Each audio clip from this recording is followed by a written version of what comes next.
Tattoos have often been presented in popular media as either marks of the dangerous and deviant or trendy youth fads. But while tattoo styles come and go, and their meaning has differed greatly across cultures, the practice is as old as civilization itself. Decorative skin markings have been discovered in human remains all over the world, with the oldest found on a Peruvian mummy dating back to 6000 BCE. But have you ever wondered how tattooing really works?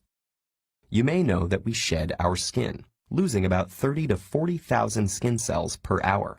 That's about 1 million per day. So how come the tattoo doesn't gradually flake off along with them? The simple answer is that tattooing involves getting pigment deeper into the skin than the outermost layer that gets shed. Throughout history, different cultures have used various methods to accomplish this.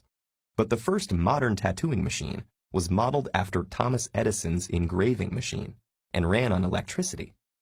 Tattooing machines used today insert tiny needles loaded with dye into the skin at a frequency of 50 to 3,000 times per minute.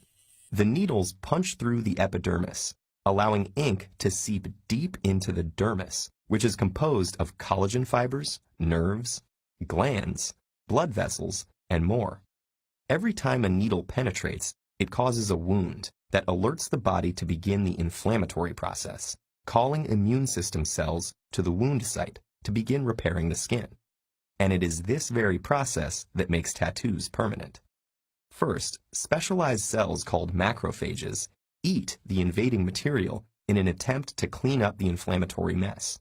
As these cells travel through the lymphatic system, some of them are carried back with a belly full of dye into the lymph nodes, while others remain in the dermis.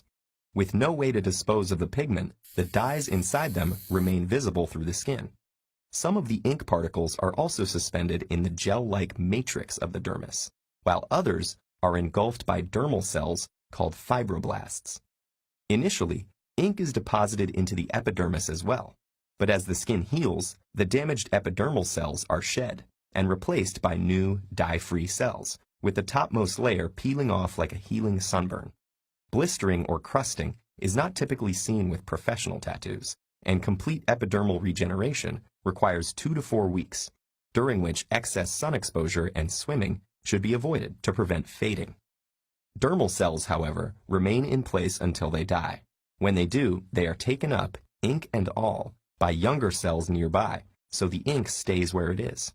But with time, tattoos do fade naturally, as the body reacts to the alien pigment particles, slowly breaking them down to be carried off by the immune system's macrophages. Ultraviolet radiation can also contribute to this pigment breakdown, though it can be mitigated by the use of sunblock. But since the dermal cells are relatively stable, much of the ink will remain deep in the skin for a person's whole life. But if tattoos are embedded in your skin for life, is there any way to erase them? Technically, yes.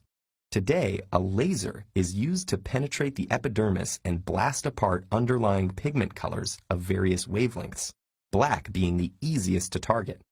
The laser beam breaks the ink globules into smaller particles that can then be cleared away by the macrophages. But some color inks are harder to remove than others, and there could be complications. For this reason, removing a tattoo is still more difficult than getting one, but not impossible. So a single tattoo may not truly last forever, but tattoos have been around longer than any existing culture, and their continuing popularity means that the art of tattooing is here to stay.